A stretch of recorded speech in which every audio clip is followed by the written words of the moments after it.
Um curso em milagres. Capítulo 15. O instante santo. Tópico 7. O sacrifício desnecessário. 1. Além da pobre atração do relacionamento de amor especial e sempre obscurecida por ela, está a poderosa atração do pai pelo filho. Não há nenhum outro amor que possa satisfazer-te, porque não há nenhum outro amor. Esse é o único amor que é inteiramente dado e inteiramente retribuído. Sendo completo, ele nada pede. Sendo totalmente puro, todas as pessoas reunidas nele têm tudo. Essa não é a base de nenhum relacionamento no qual entre o ego, pois todo relacionamento em que o ego embarca é especial. 2. O ego estabelece relacionamentos apenas para conseguir alguma coisa e quer manter a pessoa que dá presa a ele através da culpa. É impossível para o ego entrar em qualquer relacionamento sem raiva, pois o ego acredita que a raiva faz amigos. Não é isso o que ele afirma, mas é esse o seu propósito, pois o ego realmente acredita que pode conseguir as coisas e mantê-las, fazendo com que o outro seja culpado. Essa é a única atração, uma atração tão fraca que não seguraria ninguém, exceto que ninguém a reconhece, pois o ego sempre parece atrair através do amor, e não tem qualquer atração para qualquer pessoa que perceba que ele atrai pela culpa.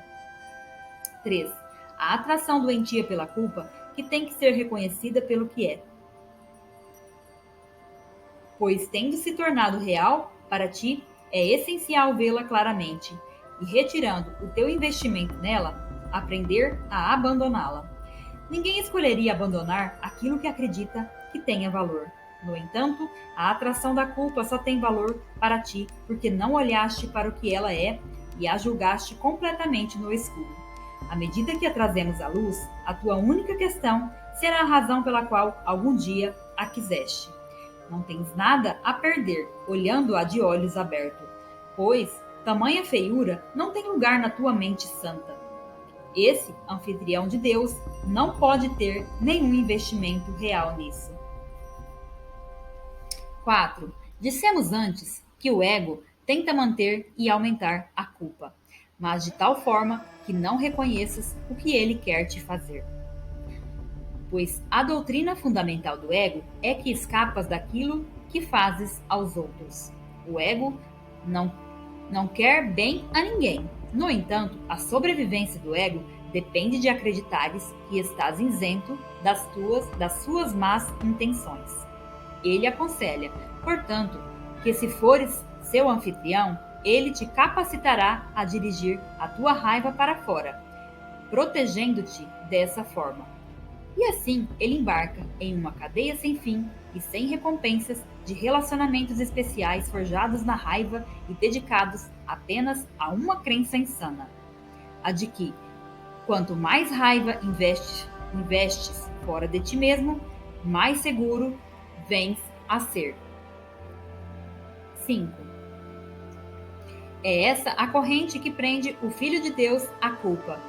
E é essa corrente que o Espírito Santo quer remover da tua mente santa. Pois a corrente da selvageria não tem lugar em volta do anfitrião escolhido de Deus, que não pode fazer de si mesmo o anfitrião do ego.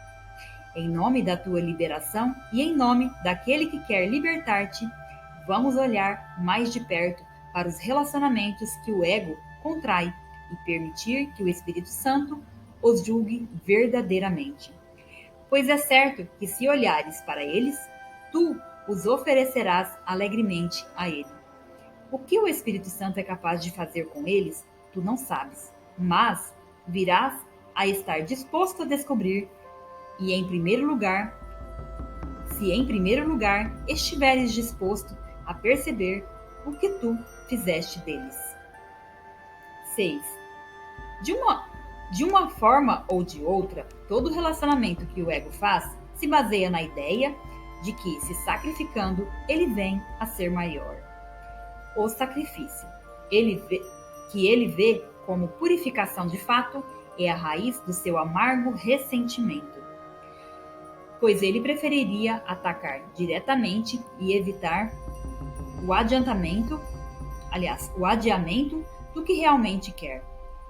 Entretanto, o ego toma conhecimento da realidade, conforme a vê, e reconhece que ninguém poderia interpretar o ataque direto como amor.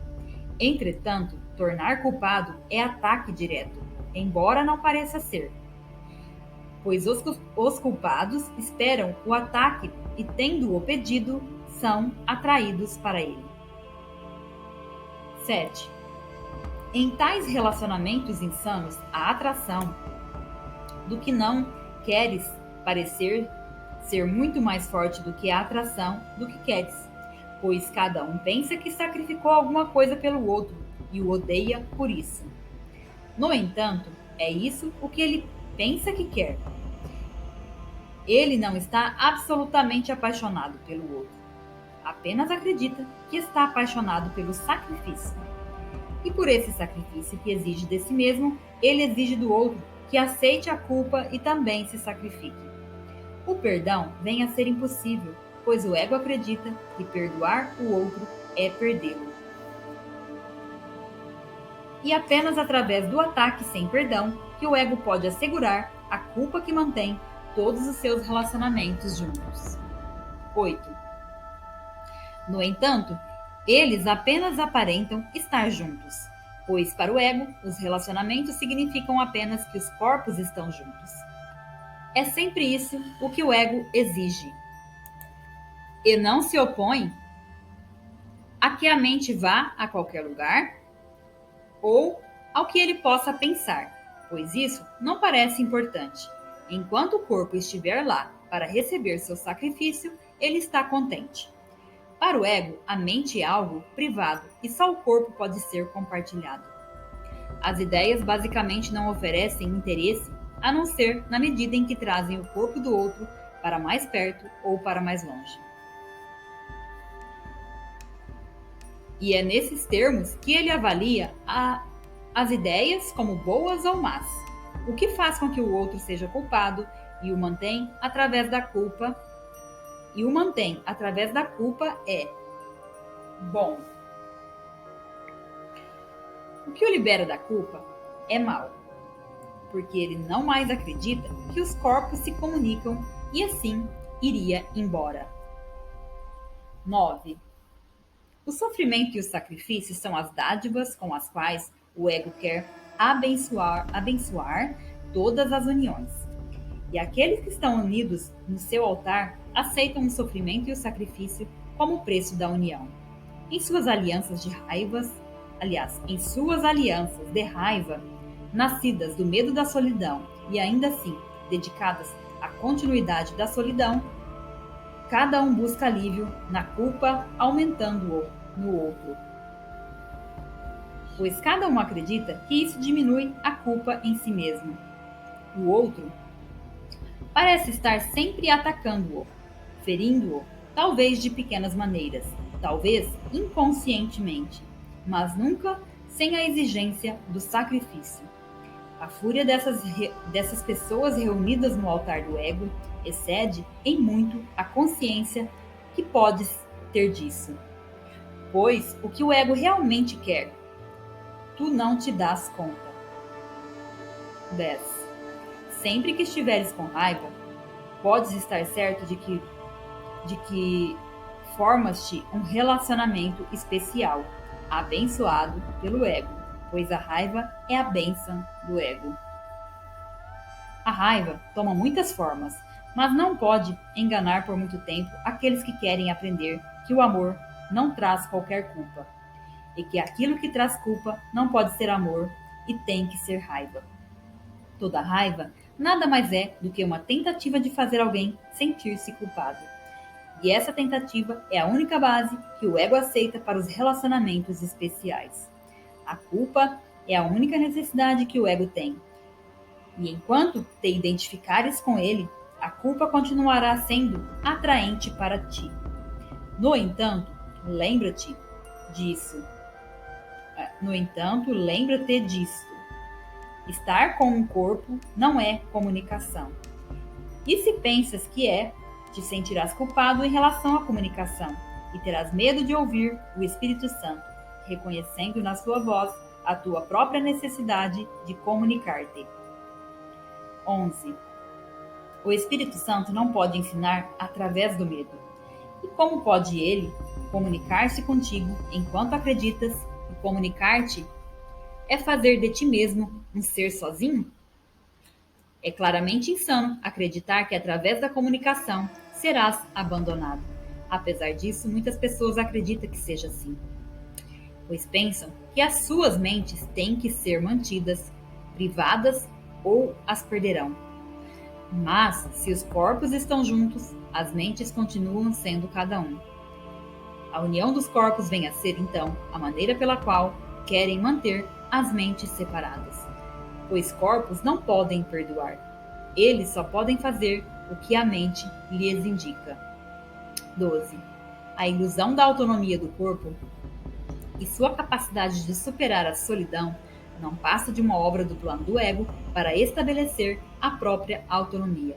Enquanto acreditares que estar com um corpo é ter companhia, serás compelido a tentar manter o teu irmão em seu corpo, preso na culpa, e verás segurança na culpa e perigo na comunicação, pois o ego sempre ensinará que a solidão é solucionada através da culpa e que a comunicação é a causa da solidão.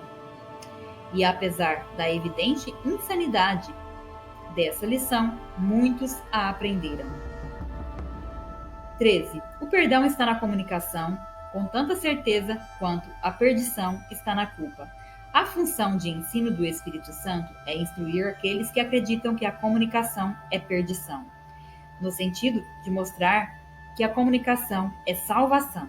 E ele fará isso porque o poder de Deus nele e em ti está unido em um relacionamento real, tão santo e tão forte que é capaz de superar até mesmo isso sem medo. 14. É através do instante santo que o que parece ser impossível é realizado, tornando evidente que não é impossível. No instante santo, a culpa não tem atração, já que a comunicação foi restaurada. E a culpa, cujo único propósito é romper a comunicação, não tem função ali. Aqui não há o que ocultar e não há pensamentos privados. A disposição de comunicar-se atrai a si a comunicação e supera completamente a solidão. Existe perdão completo aqui, pois não existe nenhum desejo de excluir ninguém da tua completeza. Reconhecendo repentinamente o valor da parte de cada um nela. Na proteção da tua integridade, todos são convidados e bem-vindos.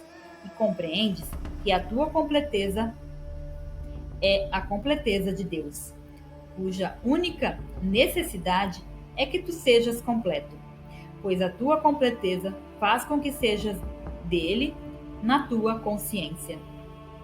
E é aqui que vivencias a ti mesmo, como foste criado e como és. Tópico 8. O único relacionamento real. 1. O instante santo não substitui a necessidade do aprendizado, pois o Espírito Santo tem que continuar sendo teu professor enquanto o instante santo não se estender para muito além do tempo. Em um trabalho de ensino tal como o seu, ele tem que usar tudo nesse mundo para a tua liberação. Ele precisa aliar-se com qualquer sinal ou indício da tua disponibilidade para aprender com ele o que a verdade não pode deixar de ser. Ele é ágil em usar qualquer coisa que lhe ofereças em favor disso. Sua preocupação e cuidado para contigo não têm limites. Diante do teu medo do perdão, que ele percebe com tanta clareza, quanto tem conhecimento de que o perdão é liberação. Ele irá ensinar-te a lembrar que o perdão não é perda, mas a tua salvação. E que, no perdão completo, no qual reconheces que não há nada a perdoar, és completamente absolvido. 2. Ouve-o com contentamento e aprende com ele que não tens qualquer necessidade de relacionamentos especiais. Apenas buscas neles aquilo que jogaste fora. e através deles nunca aprenderás o valor do que deixaste de lado, mas ainda desejas com todo o teu coração. Vamos nos unir para fazer do instante santo tudo o que existe, desejando que ele seja tudo o que existe. O Filho de Deus tem tamanha necessidade da tua disponibilidade para te esforçares por isso, que não podes conceber uma necessidade tão grande. Contempla a única necessidade que Deus e o seu Filho compartilham e querem satisfazer juntos. Não estás sozinho nisso. A vontade das tuas criações te chama para compartilhares a tua vontade com elas. Volta-te, então, em paz, da culpa para Deus e para elas. 3. Relaciona-te só com aquilo que nunca te deixará e que nunca poderás deixar. A solidão do Filho de Deus é a solidão do seu Pai. Não recuses a consciência da tua completeza e não busques restaurá-la para ti mesmo. Não tenhas medo de entregar a redenção ao amor do teu Redentor. Ele não te falhará, pois ele vem daquele que não pode falhar. Aceita o teu sentimento de fracasso como nada mais do que um engano a respeito de quem és, pois o santo anfitrião de Deus está além do fracasso e nada do que é a sua vontade pode ser negado. Estás para sempre em um relacionamento tão santo que ele chama todas as pessoas para escapar da solidão e unirem-se a ti no teu amor. E onde estás, lá todos têm que buscar e achar-te. 4. Pensa apenas um instante nisto. Deus te deu a filiação para assegurar a tua criação perfeita. Essa foi a sua dádiva, pois como ele não se recusou a ti, não te recusou a sua criação. Tudo o que jamais foi criado é teu. Os teus relacionamentos são como o universo, e esse universo, sendo de Deus, está muito além da ínfima soma de todos os corpos separados que percebes. Pois todas as tuas partes estão unidas em Deus através de Cristo, onde vem a ser como seu Pai. Cristo não conhece separação em relação ao Pai, que é o seu único relacionamento, no qual ele dá, assim como o Pai dá a ele. 5. O Espírito Santo é a tentativa de Deus de libertar-te daquilo que ele não compreende. E devido à fonte da tentativa, ela terá sucesso. O Espírito Santo te pede para responder como Deus responde, pois ele quer ensinar-te o que não compreendes. Deus quer responder a cada necessidade, qualquer que seja a forma que ela tome. E assim ele mantém esse canal aberto para receber a comunicação dele a ti e a tua a ele. Deus não compreende o teu problema de comunicação, porque ele não o compartilha contigo. Só tu acreditas que esse problema é compreensível. O Espírito Santo sabe que não é compreensível e, no entanto, ele o compreende, porque tu o fizeste. 6. Apenas no Espírito Santo está a consciência daquilo que Deus não pode conhecer e que tu não compreendes.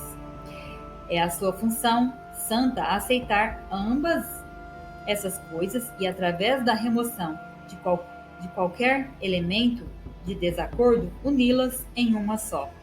Ele fará isso, porque é a sua função. Deixa, então, aquilo que para ti parece impossível para ele que sabe que isso não pode deixar de ser possível, porque essa é a vontade de Deus. E deixa que ele, cujo ensinamento é apenas de Deus, te ensine o único significado dos relacionamentos. Pois Deus criou o único relacionamento que tem significado, e esse é o seu relacionamento contigo. Tópico 9. O instante santo e a atração de Deus. 1. Assim como o ego quer limitar a tua percepção dos teus irmãos ao corpo, do mesmo modo o Espírito Santo quer liberar a tua visão e te deixar ver os grandes raios brilhantes que deles emanam de forma tão ilimitada que alcançam a Deus. É nesse deslocamento para a visão que é realizado no instante santo. No entanto, é necessário que aprendas exatamente o que esse deslocamento acarreta, de forma que venhas a estar disposto a fazer com que ele seja permanente. Dada essa disponibilidade, ele não te deixará, pois é permanente. Uma vez que o tiveres aceito como a única percepção que queres, ele é traduzido em conhecimento pela parte que o próprio Deus desempenha na expiação, pois o único passo nela que ele compreende, pois é o único passo nela que ele compreende. Portanto, nisso não haverá demora, assim que estiveres pronto. Deus está pronto agora, mas tu não estás. 2. Nossa tarefa não é senão a de continuar, tão rapidamente quanto possível, o processo necessário de olhar diretamente para toda a interferência e vê-la tal como é, pois é impossível reconhecer como totalmente sem gratificação aquilo que pensas que queres.